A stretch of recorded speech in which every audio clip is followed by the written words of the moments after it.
오늘 우리가 좀 전에 바친 저녁 기도에서는 시편 19장과 20장 그리고 묵시록 4장이었습니다. 모두 왕을 위한 기도였습니다. 왜 그런가? 왕의 운명이 백성의 운명이었기 때문에 왕을 위한 기도는 곧 자기 자신을 위한 기도였기 때문에 그런 의미에서 요즘 우리 현대의 왕이라고 할 수 있는 대통령에 관한 생각을 하느님 앞에서 깊이 할 좋은 기회라고 생각합니다. 오늘 좀 적어왔는데 그대로 읽겠습니다. 피고인 윤석열에게 무기징역을 선고합니다. 후보 시절 손바닥에 왕자를 새기고 나타나 국민을 현혹해서 대명천지라고 생각했던 21세기에 대한민국 대통령 자리에 앉았다가 때 아닌 왕이 되기 위해 군을 동원하여 친히 쿠데타를 일으킨 인물, 전쟁까지 시도함으로써 국민 전체를 희생시켜서라도 자신의 욕망을 채우려 했던 윤석열은 국민들에 의해 내란이 저지된 지 444일째 2026년 2월 19일 1심에서 무기징역 선고를 받았습니다. 이 형량을 두고 국민들 사이에 여러 의견이 있습니다. 저는 사형도 무기징역도 아닌 세 번째 방식을 제안합니다. 피고인 윤석열에게 4,175만 4,444년 유기징역을 선고합니다. 그 이유를 이제 말씀드리겠습니다. 고대 메소포타미아의 비문이나 점토판 기록을 보면 대홍수 이전의 왕들이 통치한 기간은 상상을 초월합니다.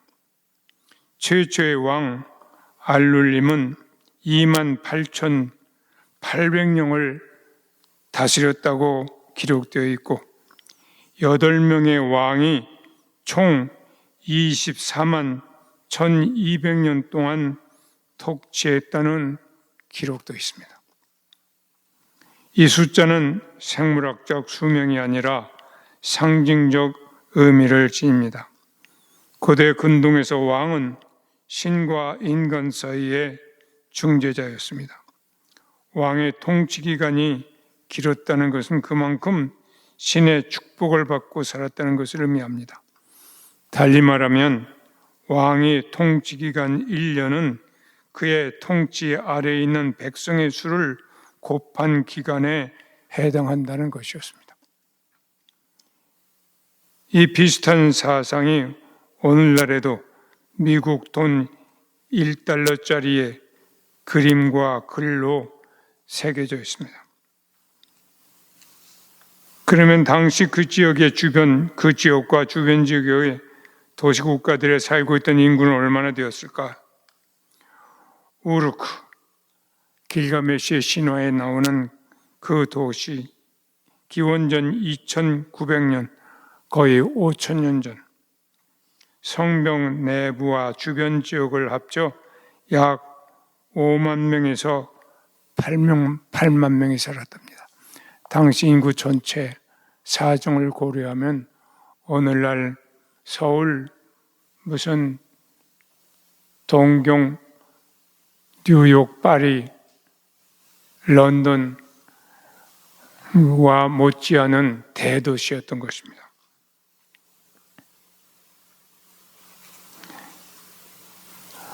아브라함의 고향이라는 우루, 거기에는 약 2100년경 예수님이 오시기 전 약 6만 명이 살았답니다.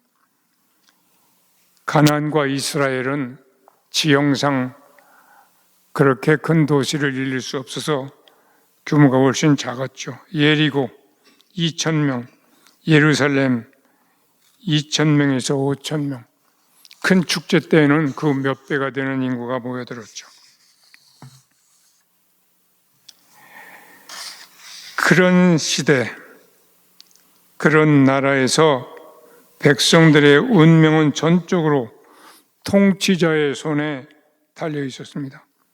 그렇기 때문에 왕이 통치를 잘못하면 신은 그 죄를 무겁게 다스릴 수밖에 없었습니다. 그래서 유명한 하무라비 법전 종결 부분에서 어떤 통치자가 잘못을 저질렀을 때 하늘이 내리는 무시무시한 저주가 기록되어 있습니다. 그때 왕의 이름과 기억을 지워버렸던 것입니다. 그것을 기억의 단죄, 담나시오 메모리아라고 했습니다. 그렇게 해서 제 역할을 못한 통치자를 역사의 기억 속에서 영원히 고통받는 존재로 만들어 보신 것입니다. 고대인들에게 이미 이름이 지워진다는 것은 사후세계에서의 존재 자체를 부정하는 것으로 사형보다 훨씬 더 무거운 형벌이었습니다. 이제 윤석열 피고인이 그렇게도 좋아했던 상형문자 왕에 관해서 생각해 봅시다. 세 개의 가로줄은 각각 하늘, 인간, 땅을 가리킵니다. 그리고 그 셋을 관통하는 세로줄은 하늘과 백성 사이에 서서 이 둘을 연결시켜주는 이가 곧 왕이라는 뜻입니다. 이와 뗄 수 없이 엮여 있는 것이 거룩할 성이라는 글자입니다. 맨 밑에는 도들 임자인데 원래는 사람이 발꿈치를 지켜들고 서 있는 모양을 그린 것입니다. 그리고 이 왼쪽에는 귀를 뜻하는 이자가 있고 오른쪽에는 말을 상징하는 입구자가 있습니다. 사람이 까치발로 자신을 한껏 위로 치켜 세우고 귀를 기울여 위에서 들려오는 말을 잘 듣는 사람이 곧 성인이라는 뜻입니다. 그리고 왕은 가장 대표적으로 그렇게 해야 하는 사람이라는 것입니다.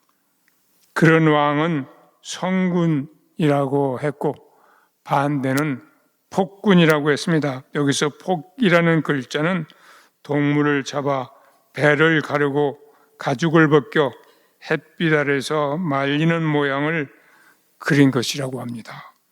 잔인하고 섬뜩한 광경이 연상되죠. 이런 배경에 비추어 보면 우리의 폭군은 국민 전체의 수에 해당하는 4,175만 4,444년의 유기징역이 제일 어울린다고 할 수 있습니다.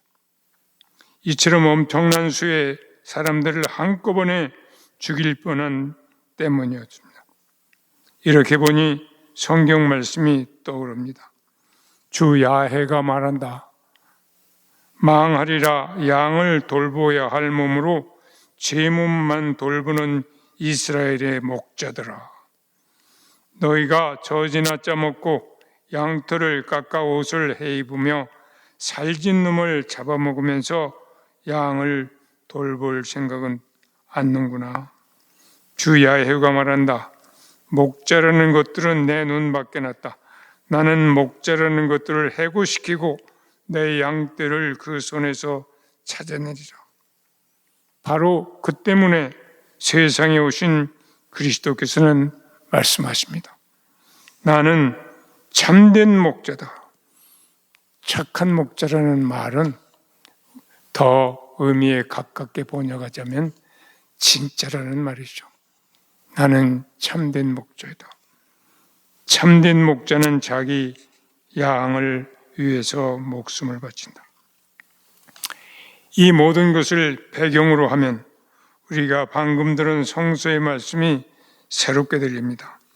제1독서에서 들은 바 이사야서 55장은 하나님께서 당신의 말씀을 하늘에서 쏟아지는 비나 눈에 비유하십니다. 그리고 바로 앞에는 이런 말씀이 나옵니다. 내 생각은 너의 생각과 같지 않다. 나의 길은 너의 길과 같지 않다. 하늘이 땅에서 아득하듯 내 길은 너의 길보다 높다. 나의 생각은 너의 생각보다 높다. 한자의 거룩한 성자를 생각나게 하는 말씀이죠. 하늘에서 내려오는 그 말씀을 듣기 위해서 까치발을 하고 귀를 기울여 토씨 하나 놓치지 않으려고 애를 썼다면 백성을 인도할 자리에 앉은 사람은 성군이 되었을 것입니다. 그러나 문제의 그 사람은 하늘을 향해 눈을 들어 올릴 줄을 전혀 몰랐습니다. 그저 옆만 바라보았죠. 양옆으로 도리질만 했습니다. 그렇게 해서 자신도 망하고 나라도 망쳤습니다. 그런데 그런 가운데서도 의도치 않게 한 가지 큰 일을 했습니다. 결과적으로 전혀 뜻밖의 인물이 그 자리에 앉게 한 것입니다. 그의 추종자들이 군사 독재 시절부터 쌓아온 철옹성은 윤석열 정권처럼 나라를 철저히 망치고 있다는 사실이 불을 보듯 환히 드러나지 않는 한 절대로 무너지지 않을 것이었습니다. 그들은 당대 최고액권 지폐를 트럭으로 옮겨다 놓고 온갖 부정을 다 저지르면서도 정치적 반대 세력이 몇만 원짜리 하자만 있으면 그걸 물고 늘어져서 사회의 정치적 생명줄을 끊어버리곤 했습니다. 그러다가 자신이 엄청난 비리가 발각되면 다음 선거에서는 예의가 거의 없이 당의 이름을 바꿔 달고 나타나서 국민을 다시 속여왔습니다. 다가오는 선거에서도 그러겠다고 이미 공표를 해놓고 있죠. 그렇게 지난 60여 년, 두 세대 동안 몇 번의 예외가 있었지만 끈질기게 지켜온 철옹성이 위험에 직면해 있다고 판단하는 권력자가 군대를 동원해서 국회와 주요 국가기관을 점령하고 하려고 시도했던 것입니다. 그런데 그 과정에서 국민의 저항에 부딪혀 멈출 수밖에 없었고 그 장면이 그대로 카메라에 포착되었습니다. 우리 국민은 이번뿐만 아니라 과거에도 아주 평화적인 방법으로 잘못된 정권을 무너뜨리고 새로운 정부가 들어서게 함으로써 민주주의를 지켜내는 국민으로서의 자랑스러운 모습을 보여줬습니다. 몇 나라 학자들이 이런 모습에 감탄하여 최근에 대한민국 국민을 노벨 평화상 후보로 추천했고 금년 말경에 실제로 그 상을 받을 가능성이 많다고 합니다. 그렇게 되면 대한민국 국민은 한때 민주주의의 모범이었다가 폭군을 만난 미국을 포함하여 세계 여러 지역에서 무너져 내리고 있는 민주주의를 어떻게 지켜낼 수 있는가를 보여주는 살아있는 교과서의 역할을 하게 될 것입니다. 이 모든 것이 이제 돌이켜보면 윤석열과 그 추종자들이 나라를 글자 그대로 나락으로 이끌어간 덕택이라고 할 수 있을 것입니다. 어린이의 눈에도 분명히 드러난 그들의 망국적 행태 때문에 어떤 분의 표현을 빌자면 단군일에 최상의 성군이 그 자리에 앉게 되었기 때문입니다. 성서 말씀이 생각납니다. 집 짓는 자들이 버린 돌이 모퉁이의 머릿돌이 되었다. 주님께서 하신 일이라 우리 눈에는 놀랍게만 보인다. 다시 성서로 돌아갑시다. 오늘 복음은 하느님께서 하늘에서 쏟아지는 비, 내리는 눈에 비유하신 그 말씀이 사람이 되어 우리에게 주시는 가르침입니다. 그 가르침은 설명이 아니라 기도입니다. 주님의 기도, 여기에 그분 가르침에 죽어가는 사람을 살린다는 신비의 묘약처럼 간단히 축약되어 있습니다.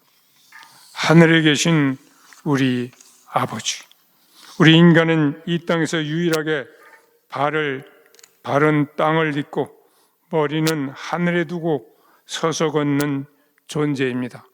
그런 의미에서 인간은 누구나 하늘과 땅 사이에 서서 이 둘을 연결하는 왕입니다. 우리가 하늘과 대자연을 보고 감탄하며 그 아름다움을 찬양할 때 우리는 모든 피조물을 대표해서 하느님께 찬양과 영광을 드리는 사제가 됩니다.